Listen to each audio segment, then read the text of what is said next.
Assalamualaikum warahmatullahi wabarakatuh.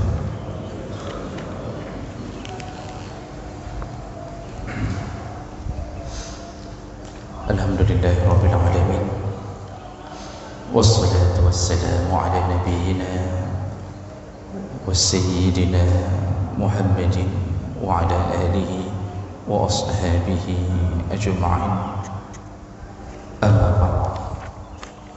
Rabbi shrah li sadri wa yassir li amri wahlul 'uqdatam min lisani yafqahu qawli. Segala puji bagi Allah, kemudian salawat dan salam kepada Rasulullah, kepada keluarga dan seluruh sahabat-sahabatnya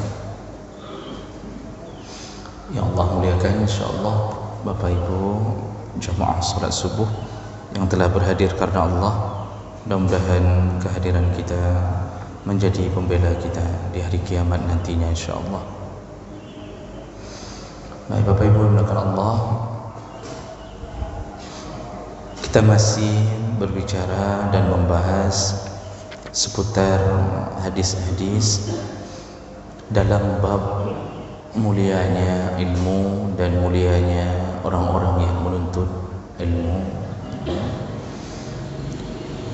Dan pada hari ini kita akan lihat ke dalam salah satu judul, yaitu At-Targhib fi Sima'il Ahdis wa Tablighihi wa Nusakhihi wa Tarhib minal Kizbi ala Rasulillah. Kita akan lihat salah satu dari subjudul tentang motivasi atau anjuran untuk mendengarkan hadis lalu menyampaikannya kepada orang lain. Baik, kita lihat langsung ke matan hadisnya. An Zaid bin Sabit radhiyallahu anhu qala, sami'tu Rasulullah sallallahu alaihi wasallam yaqul, aku pernah mendengarkan Rasulullah sallallahu alaihi wasallam berkata, naddarallahu imra'an sami'a minna hadisan.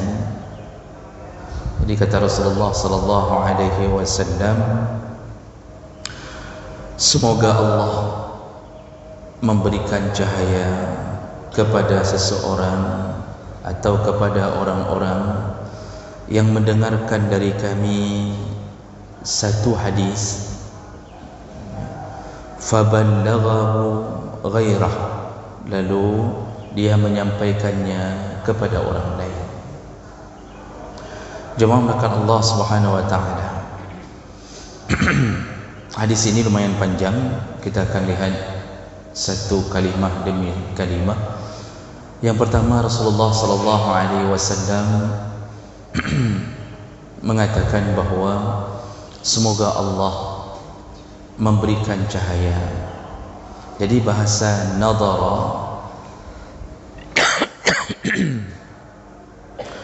itu bisa bermakna al-bahjah, yaitu cahaya yang muncul, wal hasan atau kebaikan, wan ni'mah ataupun nikmat. Jadi Rasulullah memaksudkan dengan kalimat nadara, semoga Allah memberikan kebaikan, memberikan cahaya, memberikan nikmat kepada siapa yang belajar dari kami. Sami'a mendengar, tapi yang dimaksud adalah yang belajar dari kami. Kalau di masa Rasulullah tentunya gayanya adalah mereka akan mendengarkan perkataan Nabi. Hari ini kita tidak lagi bersama Rasulullah, tapi perkataan Rasulullah mengalir kepada kita melalui para sahabat, tabi'in, tabi'in, lalu diteruskan oleh para ulama-ulama, mujtahid sampai mereka membukukan hadis dan sampai kepada kita. Bapak Ibu yang dimuliakan Allah, ini salah satu kemuliaan bagi mereka yang belajar mendengarkan, mendalami satu hadis. Satu hadis. Jadi bahasanya satu hadis pun Allah berikan nikmat kepada yang mempelajarinya. Dulu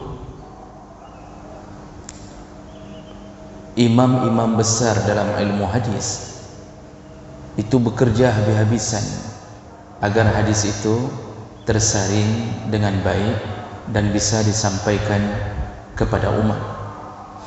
Kitab-kitab hadis yang dikenal dengan istilah kutubut tis'ah, kitab yang 9. Dan para perawi hadis yang terkenal itu dimulai dari Bukhari, Muslim.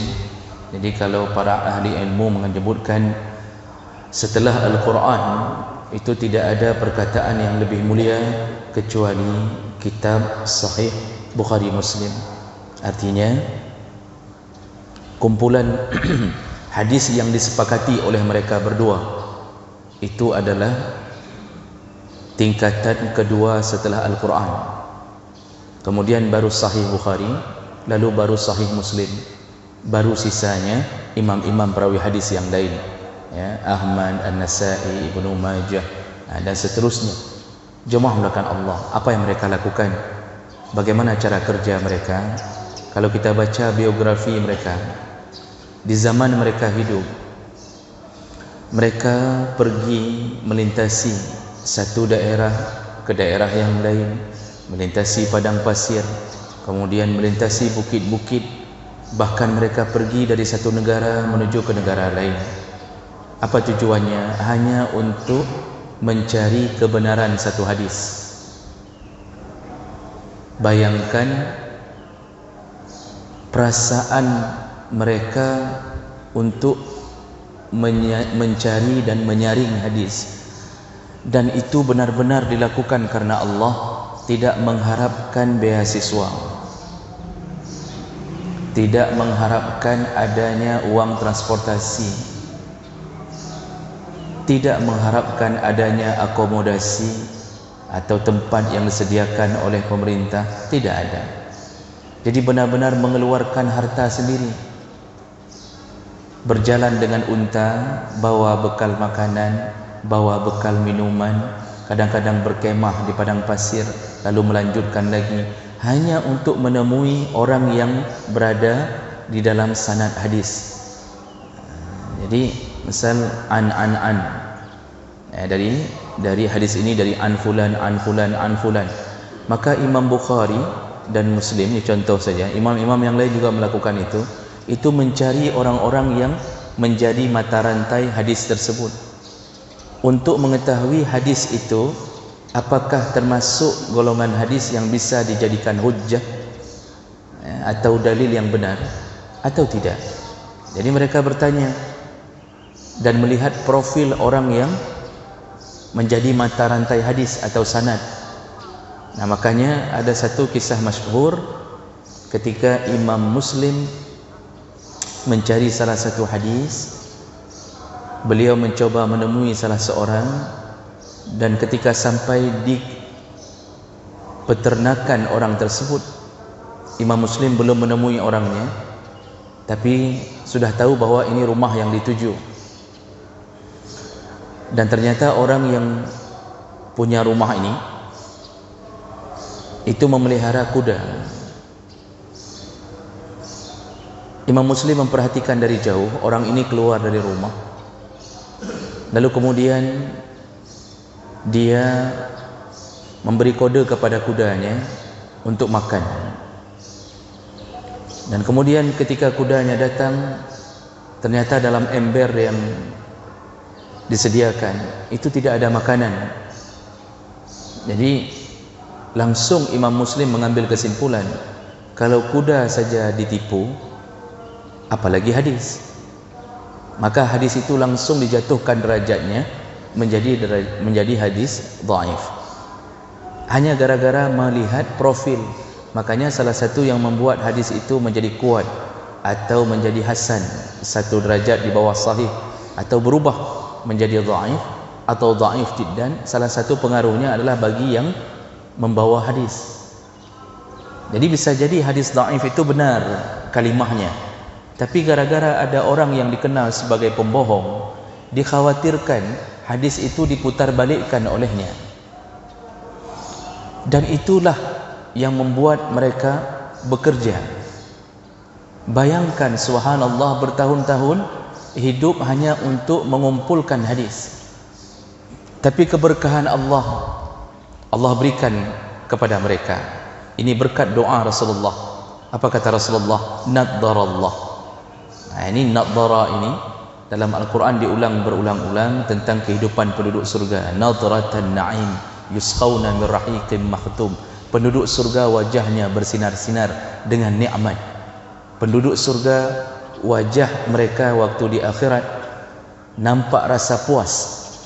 Kita di dunia, Bapak Ibu, kalau sudah melakukan sesuatu dengan kejujuran, dengan sesuatu yang halal, maka wajah kita terasa puas. Kita membawa pulang harta halal untuk anak istri, lalu kita berhenti sebentar membeli satu bungkus mie goreng. Ketika anak istri makan, wajah kita terasa ada kelegaan, ada kepuasan. Tapi tidak begitu dengan mereka yang membawa pulang harta haram. Dia lihat istrinya makan, anaknya makan, wajahnya suram. Dia tahu yang dia berikan adalah harta haram. Maka berkat doa Rasulullah, Allah kabulkan semua orang yang menuntut ilmu. Tapi difokuskan dalam hadis ini, yaitu ilmu tentang hadis, artinya ilmu mendengarkan hadis Nabi. Karena ilmu itu bersumber sebenarnya pada dua perkara, yaitu Al-Quran dan Sunnah Rasulullah. Ijma' dan qiyas itu lanjutan dari Al-Quran dan Sunnah Rasulullah. Jadi apabila ada hukum baru yang mungkin muncul karena peristiwa baru yang belum ada di masa Rasulullah, dan tidak ditemukan dalil khusus pada Al-Quran, tidak ditemukan pembahasan khusus atau dalil khusus pada hadis, maka untuk memegang satu hukum diperlukan ijma'. Apa itu ijma'? Yaitu ittifaq mujtahidi al-muslimin, kesepakatan orang-orang yang masuk golongan mujtahid dari kaum muslimin, fi amrin minal umur, ba'da wafati Rasulullah, setelah wafatnya Rasulullah, fi amrin minal umur, pada salah satu urusan. Nah, jadi yang bersepakat itu harus mujtahid, golongan orang-orang yang betul-betul di atas level para ulama. Kalau mereka bersepakat lalu berkumpul menyepakati satu pembahasan hukum, itu bisa menjadi landasan hukum bagi kaum muslimin. Dan biasanya itu terjadi pada permasalahan-permasalahan yang belum ditemukan jawabannya langsung dalam Al-Quran dan hadis Nabi. Maka kita bersumber atau bersandar kepada ijma'. Contoh, hukum bayi tabung. Bayi ditabung, ditarik dari ATM. Tidak begitu maksud bayi tabung, Bapak Ibu maka Allah, tapi menanamkan benih dari seorang laki-laki tanpa melalui hubungan suami istri ke dalam rahim seorang wanita. Itu tidak ada hadis khusus, tidak ada ayat khusus yang membicarakan, karena itu penemuan metode baru. Jadi membuat seorang wanita bisa hamil tanpa melakukan hubungan suami istri, hanya dengan menyuntikkan sel seorang laki-laki, dan sel itu diambil dari laki-laki. Apa ijma' para ulama? Para ulama sepakat mengatakan, kalau sperma itu diambil dari suaminya sendiri setelah terjadi akad nikah yang sah, jadi karena mungkin terjadi sesuatu penyakit yang tidak bisa terjadi hubungan suami istri, lalu diambillah sperma melalui medis. Dokter mengambil sperma dari suami, disuntikkan ke rahim istri, maka anak itu sah. Anak itu dianggap anak sah dari segi hukum. setelah terjadi akad pernikahan, walaupun tidak terjadi hubungan suami isteri. Itu ijma' para ulama. Tapi kalau sperma itu diambil dari suami orang lain atau dari laki-laki yang lain yang bukan suaminya, nah, misal kita ambil dari Michael Jackson misalnya, Jordan aku, itu disuntikkan, langsung anak itu disebut anak zina walaupun tidak terjadi perzinaan langsung. Itu kita butuh ijma', butuh kesepakatan para ulama. Makanya di Eropa itu mulai dibangun semenjak tahun 1980-an, itu sudah ada bank sperma. Jadi dikumpulkan orang-orang pintar, orang-orang ganteng, itu menawarkan menjual spermanya ke bank tersebut.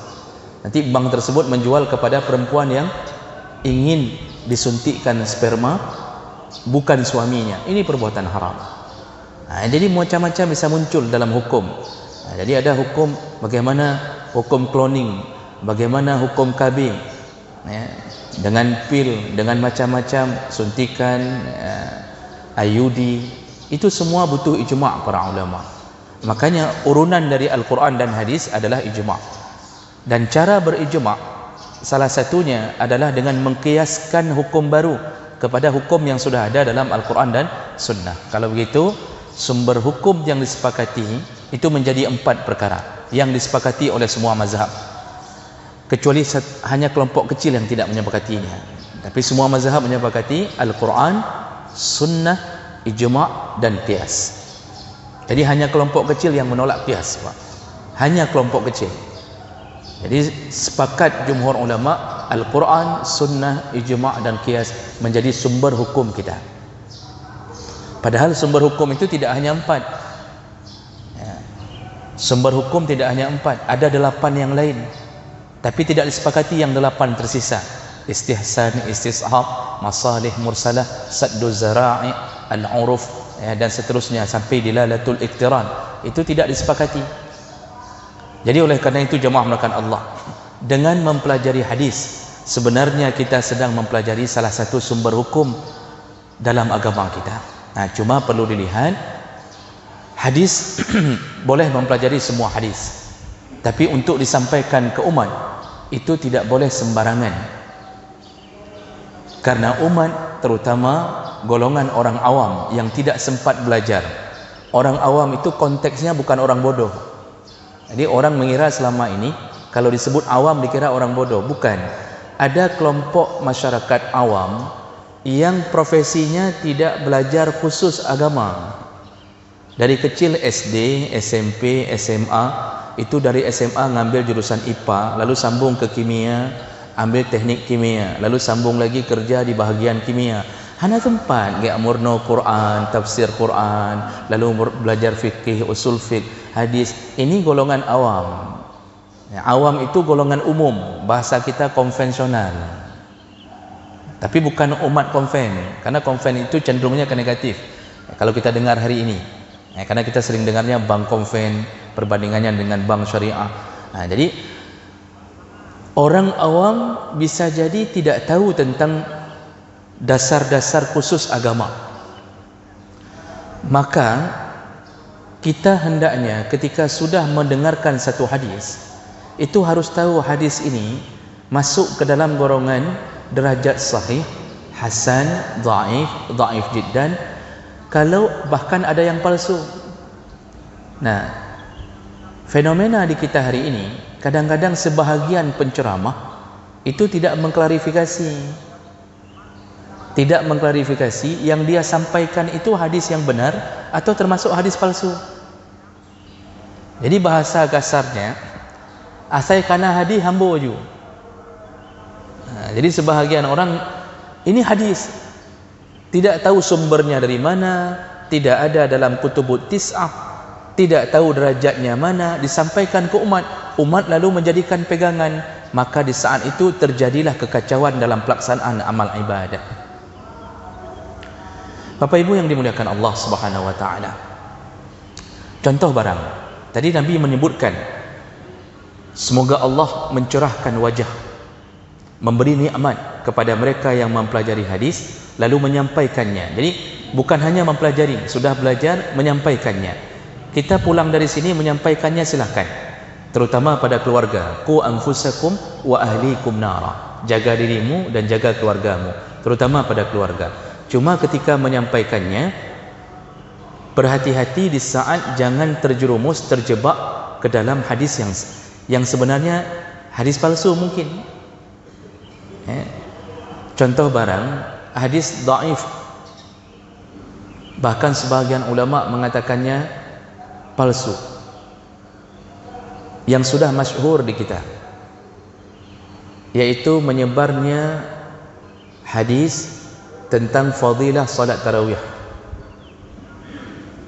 Jadi disebutkan an Ali bin Abi Thalib, dari Ali bin Abi Thalib radhiyallahu anhu, bukan dari Rasulullah, disebutkan an Ali bin Abi Thalib.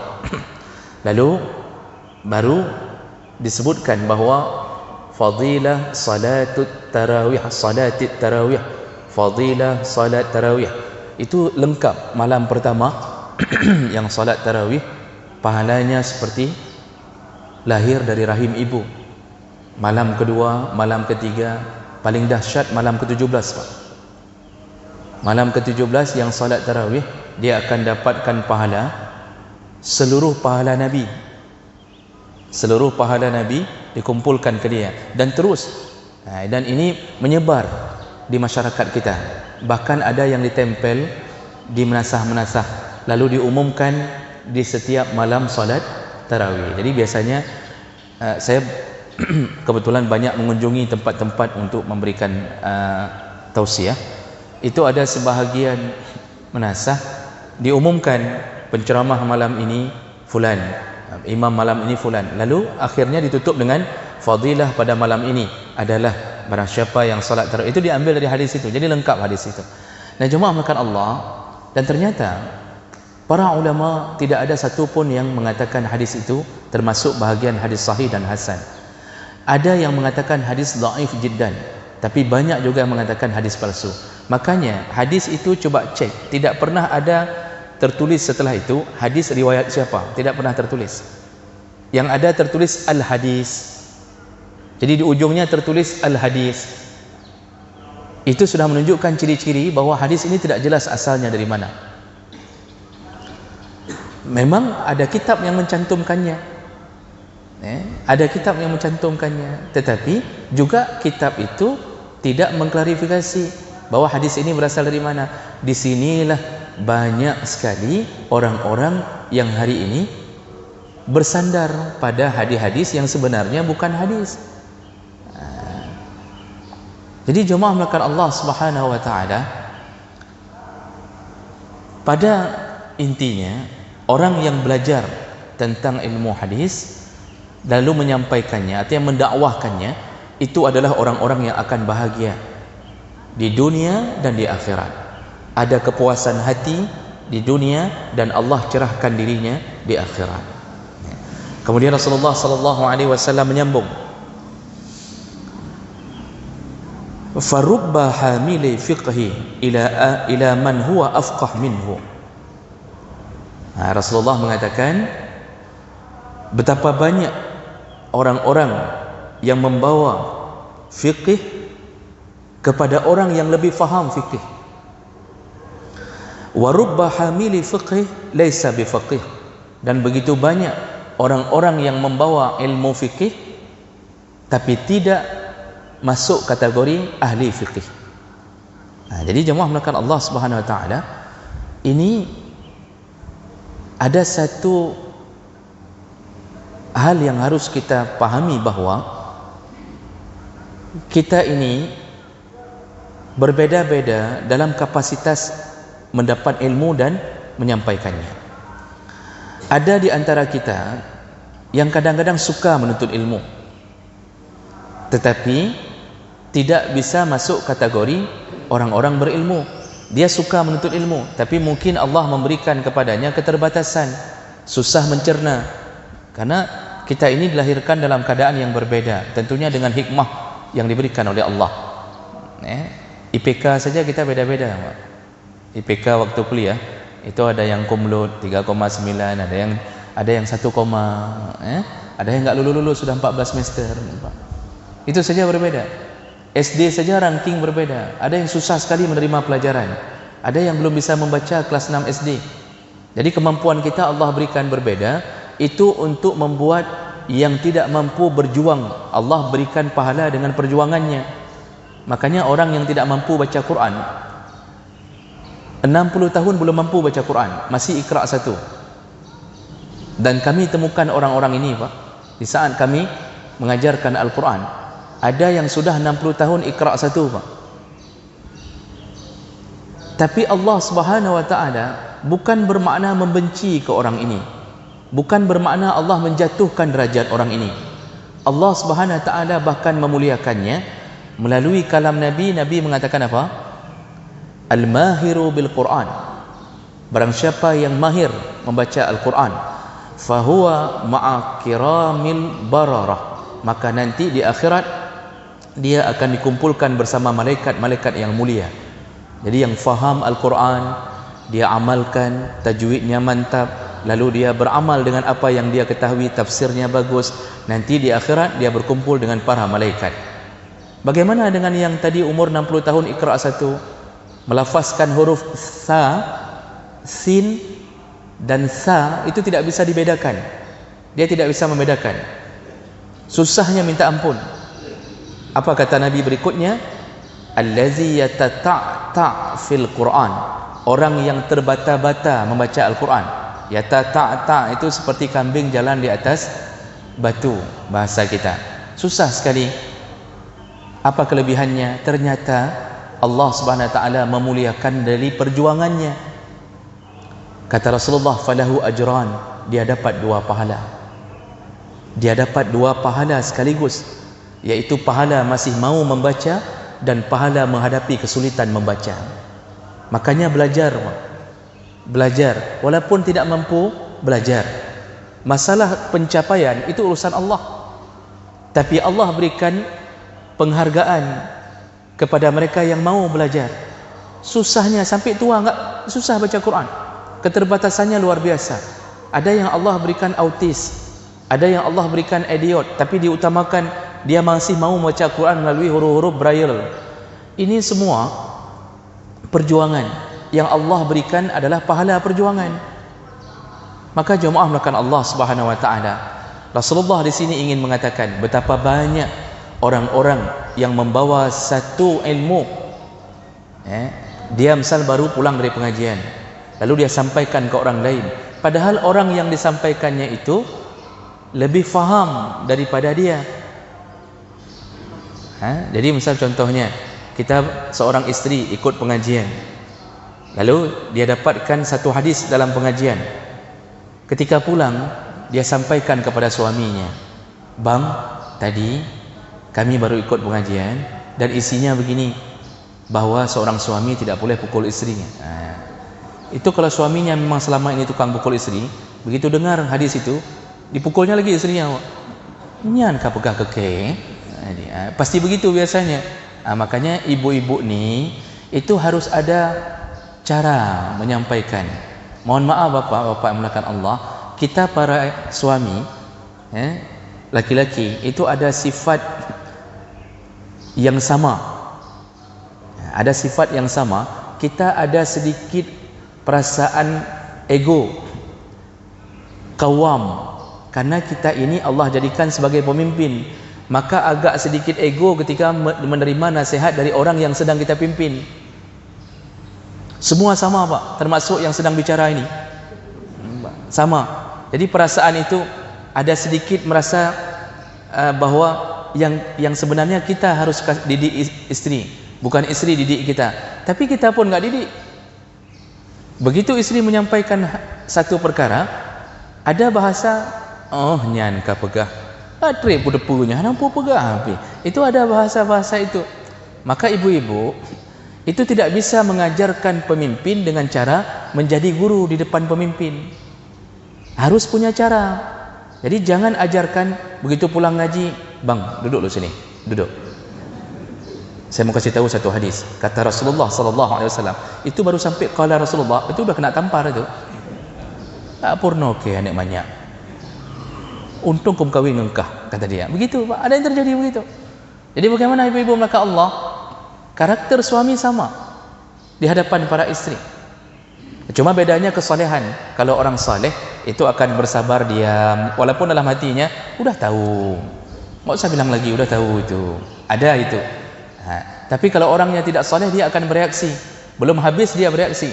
Makanya ibu-ibu melakukan Allah tidak bisa menjadi seseorang penasihat yang langsung, tapi sambil buatkan teh dulu, buatkan teh, sediakan roti kongguan yang asin tu untuk dia celup-celup, sambil dia celup, baru ceritanya ke diri sendiri.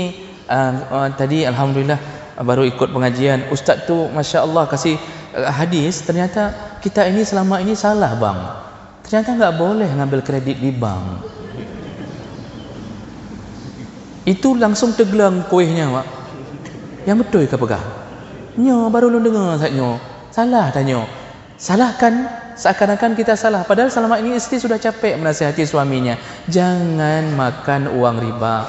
Enggak didengar. Maka cara nasihat adalah layani dulu. Layani dulu, khidmat dulu. Itu insya-Allah didengarkan. Jadi tidak terkesan menjadi seorang guru.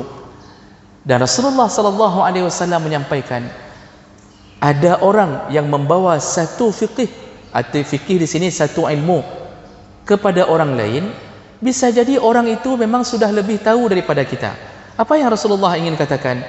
Allah tidak peduli engkau lebih bodoh darinya atau tidak. Selama engkau menyampaikan ilmu kepada orang lain, pahalamu tetap sama di sisi Allah Subhanahu wa taala. Jadi enggak mesti merasa bahawa enggak cocoklah kalau kita sampaikan, kayaknya enggak pantaslah kita.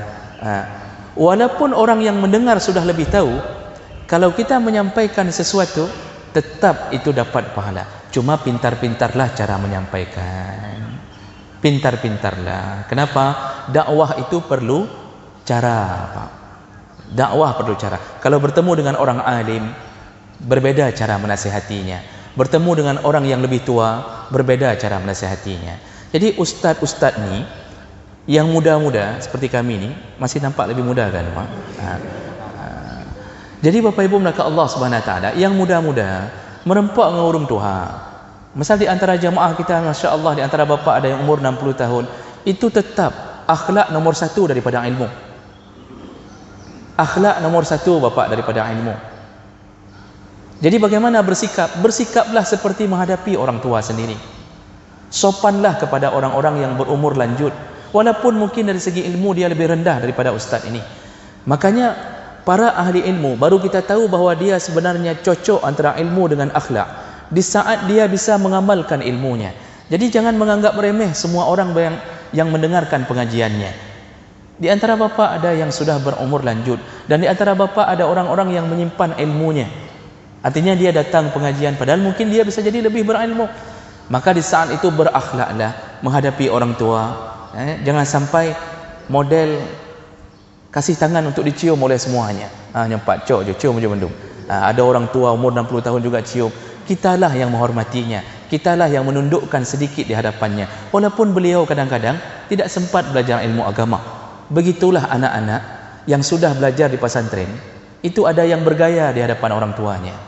Jadi pulang dari pesantren itu dah mulai nunjuk-nunjuk muka orang tua. Bapa enggak paham.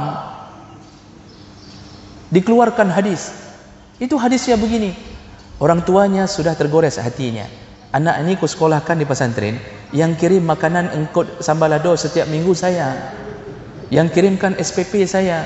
Begitu tamat dari pesantren, pulang dari Mesir, pulang dari Madinah, pulang dari sana, mulai bergaya di hadapan orang tuanya. Bapa enggak paham.